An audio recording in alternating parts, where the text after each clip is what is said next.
नमस्ते दोस्तों, आपका वैल्यू एजुकेटर चैनल में स्वागत है, जहां आप सीखते हो स्टॉक मार्केट में इन्वेस्ट करके आप कैसे पैसे बना सकते हो। तो मेरा नाम है शशांक और ये वीडियो में आपको मैं एग्जैक्टली बताऊंगा कि मैं कोई भी एक केमिकल स्टॉक का कैसे स्टडी करता हूं, केमिकल इंडस्ट्री का स्टडी कैसे करना चाहिए, काफ़ी डिटेल में जानेंगे।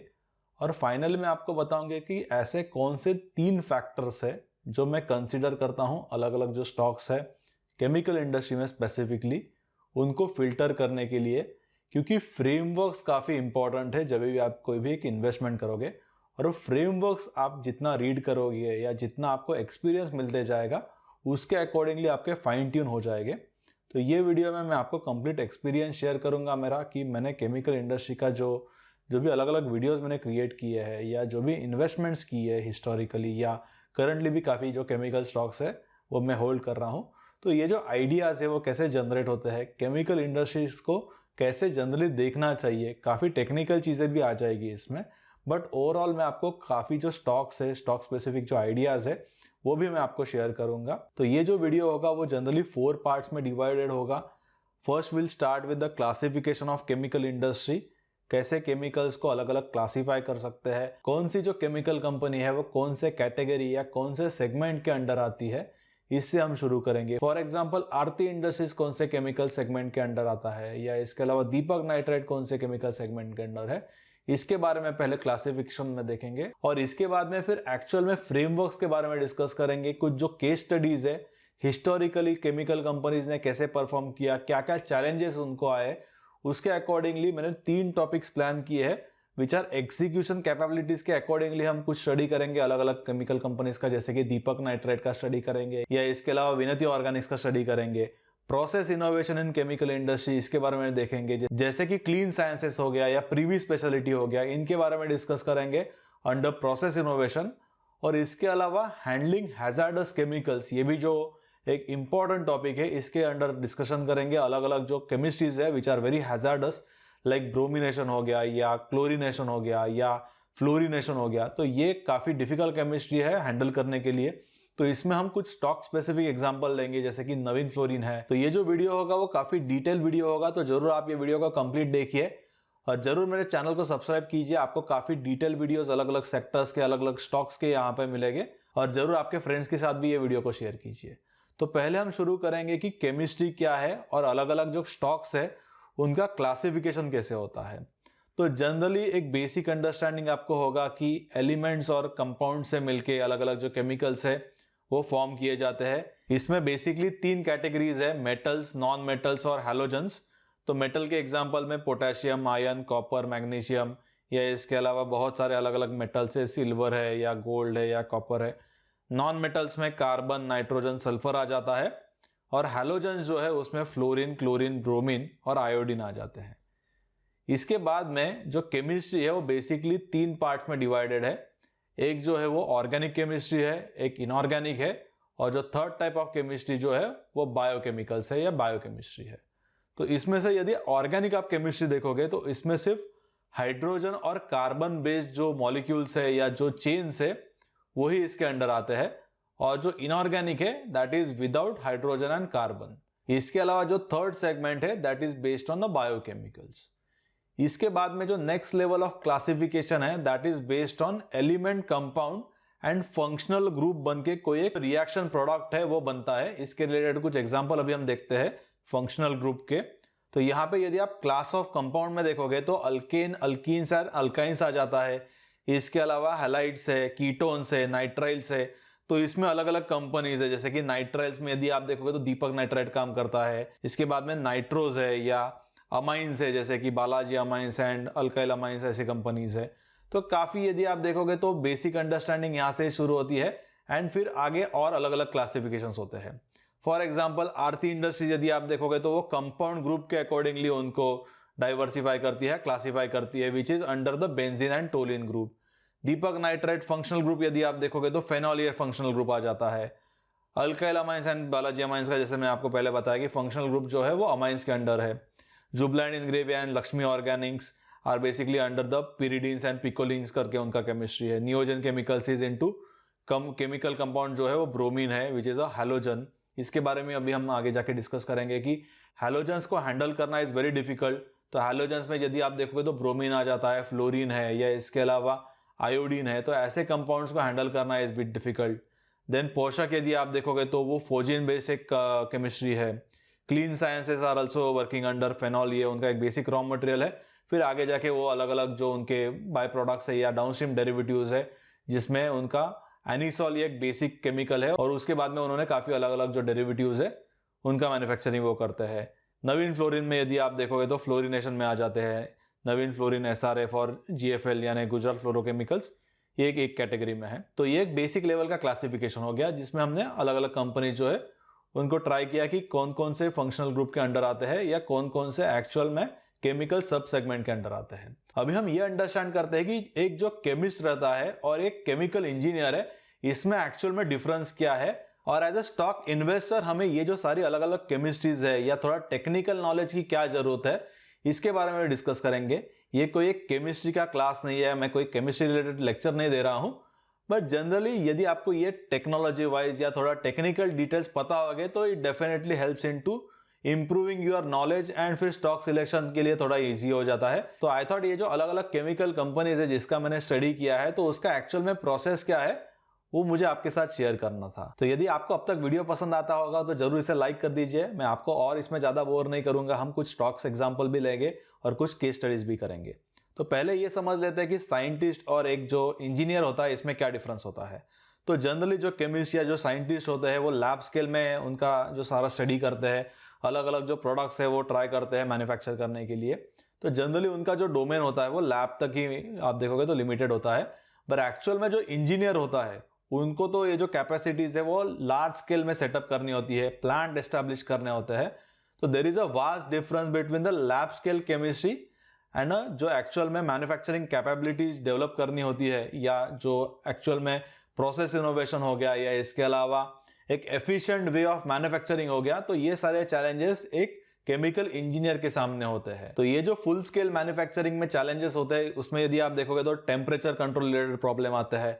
Piping design, piping is also very major topic under the chemical industry. तो इसमें मैंने कुछ कटलबट किया था। तो एक कंपनी है, मैं नाम नहीं लूंगा उनका, तो उसमें क्या है कि उनका गुजरात में ही दो अलग अलग जगह पे प्लांट्स है।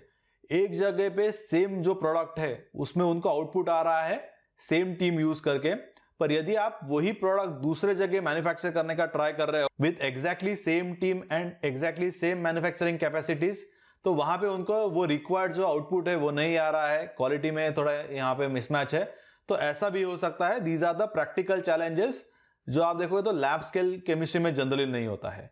इसके अलावा रिएक्टिविटी कंट्रोल करना होता है, प्लांट का एक डिजाइन होता है, या इसके अलावा इनपुट क्वांटिटी या क्वालिटी कंट्रोल, ऐसे अलग अलग चैलेंजेस है वो जब भी प्लांट एक्चुअली सेटअप करना होता है, एक बड़ा कैपेसिटी एस्टेब्लिश करना होता है, तभी आते हैं। इसीलिए जनरली लैब स्केल से पहले शुरुआत करते हैं। पहले टेस्टिंग होता है लैब स्केल में, उसके बाद में पायलट प्लांट डाला जाता है, एंड पायलट प्लांट यदि सक्सेसफुल होता है एक नंबर ऑफ डेज के लिए या मंथ्स के लिए, then only it actually got shifted into the commercial manufacturing.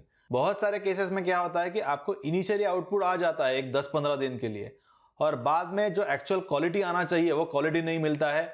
फिर आपको थोड़े ट्विक्स करने होते हैं, और फिर आपको वो एक्चुअल जो कंसिस्टेंसी है वो एक लॉन्ग पीरियड के लिए मिलता है, but it is a very difficult process in certain cases. तो अभी हम कुछ केस स्टडीज करेंगे बेस्ड ऑन एग्जीक्यूशन कैपेबिलिटीज, कौन कौन से कंपनीज को क्या क्या चैलेंजेस आए थे और उन्होंने उसको कैसे ओवरकम किया, एंड देन कौन सी ऐसी कंपनीज है कि उनके पास काफी अच्छी एग्जीक्यूशन कैपेबिलिटीज है।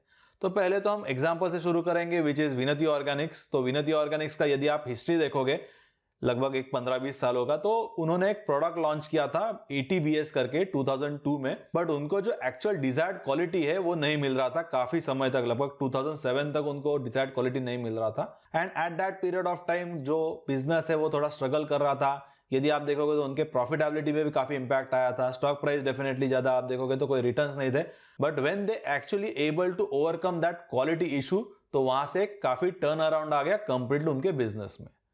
इसके अलावा one of the very best example could be Deepak nitrate का एग्जांपल। तो दीपक नाइट्रेट के केस में यदि आप देखोगे तो वो फेनॉल का जब भी कैपेसिटी डाल रहे थे तभी एक बड़ा कैपेक्स कर रहे थे लगभग 1400 करोड़ का, इसीलिए उन्होंने डेट भी लिया था, QIP भी किया था, एक उनका लैंड भी उन्होंने सेल किया था।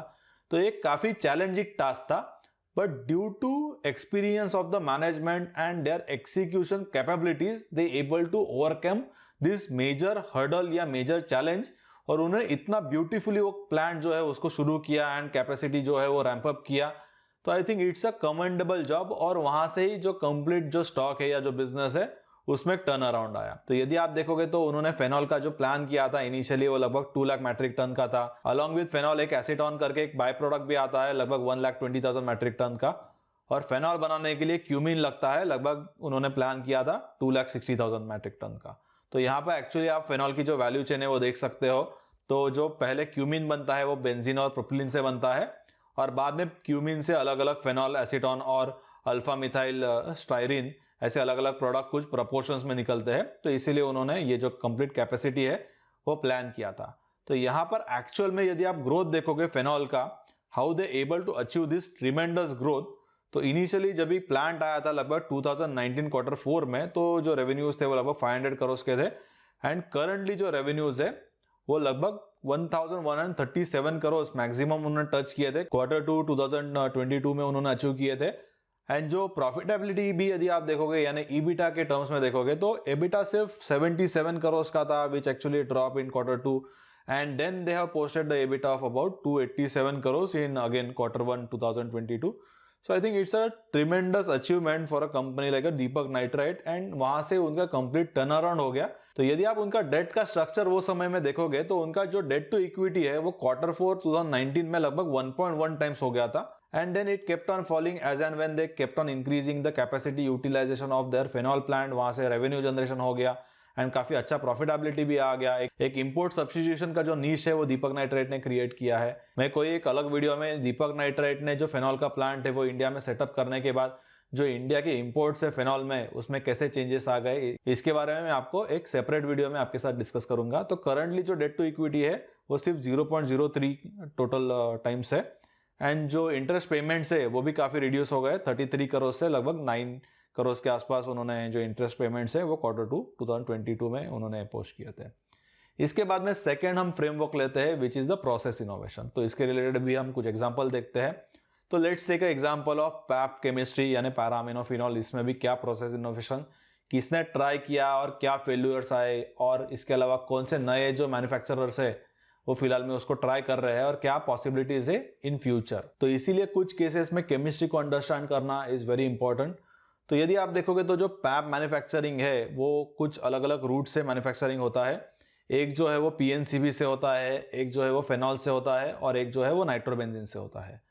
तो पहले बेंजीन से मोनोक्लोरोबेंजीन आता है, फिर पीएनसीबी पैरानाइट्रोक्लोरोबेंजीन आता है, फिर पीएनपी यानी पैरानाइट्रोफेनॉल आता है, और फाइनली उसका रिडक्शन करके फिर पैरामिनोफिनॉल आता है। तो जनरली ये इंडिया में प्रोसेस फॉलो होता है, चाइना में थोड़ा अलग प्रोसेस फॉलो होता है। They make the paraaminophenol from the actually phenol. तो बेंजीन से क्यूमिन आता है, फिर फेनॉल आता है, एंड देन जो प्रोसेस है next process that is same process, phenol से बाद में पैरानाइट्रोफेनॉल आता है, एंड देन उसको रिडक्शन करके पैरामिनोफेनॉल आता है which is generally use in to China.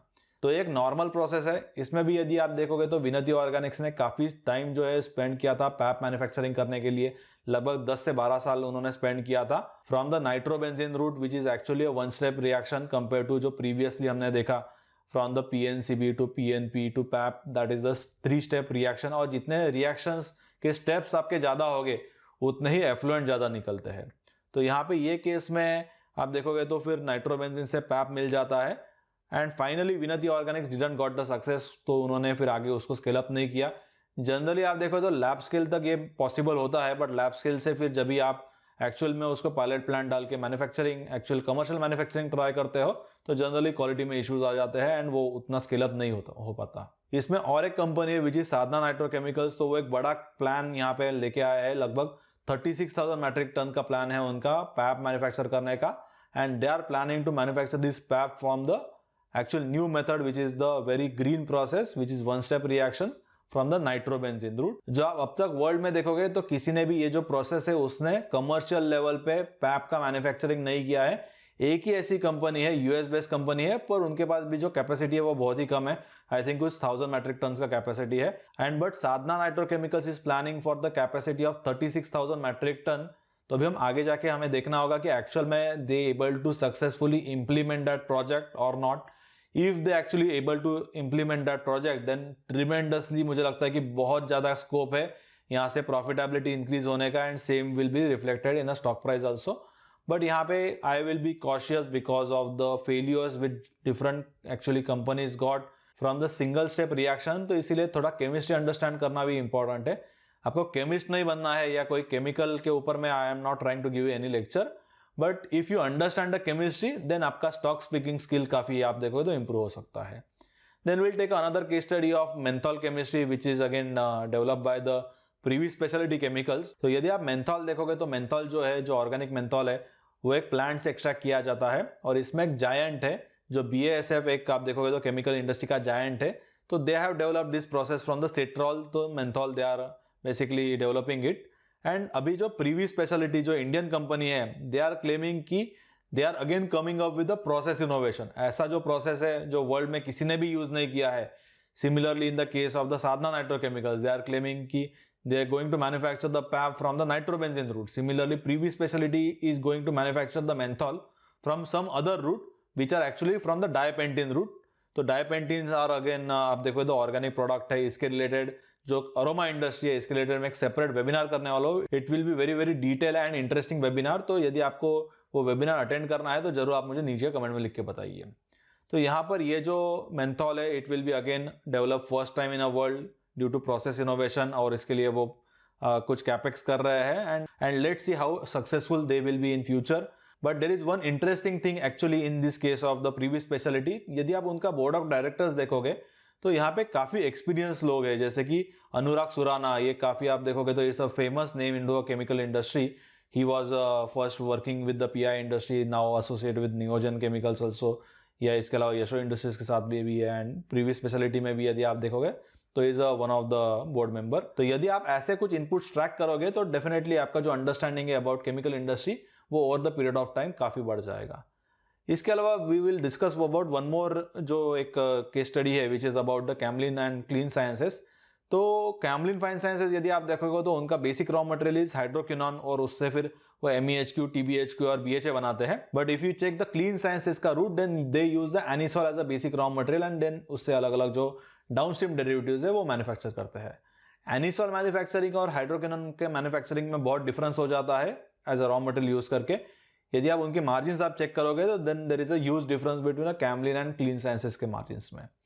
तो अभी एक इंटरेस्टिंग चीज यहाँ पे ये हो रहा है कि जो कैमलिन फाइन साइंसेस है, they are planning to manufacture other downstream derivatives from the anisole which is again used by the Camlin, या उन्होंने वो प्रोसेस डेवलप किया है. Again it's one of the kind of a process in a world, और इसीलिए आप देखोगे तो मोनोपोली है उनका अब तक. But now Camlin is also saying कि उनके पास भी वो प्रोसेस आ गया है, and if they actually start manufacturing then there can be some threat for the clean Sciences. But Clean sciences का यदि आप रिसेंटली कॉन कॉल सुनोगे Q3 2022 का, तो उसमें वो कह रहे हैं कि it actually takes a lot of time to develop that process innovation, and बाद में फिर उसको एक्चुअली इंप्लीमेंट करने के लिए भी काफी समय लगता है until and unless they get the exact required quality. क्योंकि केमिकल कंपनीज में जो क्वालिटी है that actually plays a very very big role. जब तक कोई भी केमिकल कंपनी जो रिक्वायर्ड क्वालिटी है क्लाइंट का या कस्टमर का वो डिलीवर नहीं करती, तब तक उनका जो कंप्लीट कैपेक्स या जो भी उन्होंने इन्वेस्टमेंट किया है इट्स एब्सोल्यूट वेस्ट. तो after discussing about the execution capabilities and process innovation, now will talk about a third framework which is handling hazards chemicals. तो यदि आप देखोगे तो हैलोजन का जो ग्रुप है which is fluorination, chlorination, bromination and iodine, तो इसमें रिएक्टिविटी आप देखोगे तो फ्लोरीन का सबसे हाईली रिएक्टिव वो केमिकल है. तो डेफिनेटली फ्लोरीन को हैंडल करने के लिए आपको काफी ज्यादा स्किल लगेगी compare to handling the iodine. तो फ्लोरीन सबसे डिफिकल्ट है हैंडल करने के लिए, उसके बाद क्लोरीन आ जाता है एंड देन ब्रोमीन आ जाता है. तो यदि आप कंपनीज देखोगे तो नवीन फ्लोरीन है या गुजरात फ्लोरोकेमिकल्स है या SRF है which are actually into fluorination which is again can act as a entry barrier. Then chlorination में यदि आप देखोगे तो गुड एग्जांपल कैन बी पोशाक, क्योंकि जो फोजिन ये गैस है which is basically a combination of the chlorine plus जो कार्बन मोनोऑक्साइड होता है उसका कॉम्बिनेशन है या रिएक्शन होके फोजिन ये जो गैस है वो मैन्युफैक्चर होता है, and it's a very toxic gas. वो इनहेल करने के बाद ही the person can not stay alive. तो आप देखोगे तो उसको हैंडल करना is again a very very big challenge which are into phosgene chemistry. तो उन्होंने लगभग एक 33 ईयर्स लिए थे to just triple their capacity till 2014 and 2014 से 2019 तक आप देखोगे या फिलहाल में उनका कैपेक्स चल रहा है तो लगभग 5 to 7 years में they are actually increasing their capacity 3 times because they actually understood how to handle this chemistry. और इसीलिए ये केमिस्ट्री में काफी एक बड़ा एंट्री बैरियर आ जाता है, या जिसको वॉरेन बफेट इकोनॉमिक मोड्स कहते हैं। तो exactly these are the economic moats which are actually created out of the lot of experience about how to handle Phogene as a chemistry, which any other chemical company cannot actually do. इसके बाद का example could be the नियोजन chemicals. तो नियोजन chemicals ने भी आप देखोगे तो जो ब्रोमिनेशन एक केमिस्ट्री है उसमें उन्होंने कॉम्पिटेंसी डेवलप किया है, and most of the time जो मैनेजमेंट है they have delivered much better than whatever they have guided. तो I like this thing about the management की काफी एक अच्छा मैनेजमेंट है, ट्रांसपेरेंट मैनेजमेंट है, वेरी कंजर्वेटिव मैनेजमेंट है, एंड एग्जीक्यूशन में भी काफी उन्होंने एक अच्छा उनका स्ट्रेंथ जो है वो शो किया है। ये टेबल में आप देख सकते हो कि what ever capex they have actually announced and when they actually started. तो ये भी एक डेटा जो है वो आपको ट्रैक करना चाहिए to understand the actual execution capabilities of any management. After that, one of the very important thing about the chemical industry is safety standards. So safety standard यदि आप follow नहीं करोगे then there can be a disaster. यदि आप देखोगे तो China में काफ़ी एक बड़े ब्लास्ट हुए हैं, एंड देन जो एक्चुअली China+1 है वो वहाँ से शुरू हुआ due to environment related issues, या जो पोल्यूशन क्रिएट हो रहा है या काफ़ी ब्लास्ट हो रहे हैं। तो यदि आप इंडिया में भी देखो तो कुछ कंपनीज ने ऐसे जो इश्यूज है वो फेस किए हैं, जैसे कि गुजरात फ्लोरोकेमिकल्स में कुछ ब्लास्ट हुआ था, या रिसेंटली जो हाइकल का इशू हुआ था। तो these are the some challenging things which chemical companies has to overcome over the period of time, and then only वो जो स्टॉक्स है उनको एक अच्छे वैल्यूएशंस मिलते हैं और उसमें एक कंटिन्यूसली ग्रोथ भी आ सकता है। Otherwise it can be a big threat if you don't handle the chemistries in a proper way. यदि आपका सेफ्टी स्टैंडर्ड अच्छा नहीं है, if you are started doing a cost cutting into a safety standard, then it can be a very very big threat for the chemical industry. इसके अलावा chemical companies में responsible care का जो एक लोगो होता है, हमने जो केमिकल इंडस्ट्री के बारे में किया, या मैंने जो प्रोसेस आपके साथ शेयर किया कोई भी केमिकल कंपनी को देखने के लिए मेरे क्या फ्रेमवर्क्स है।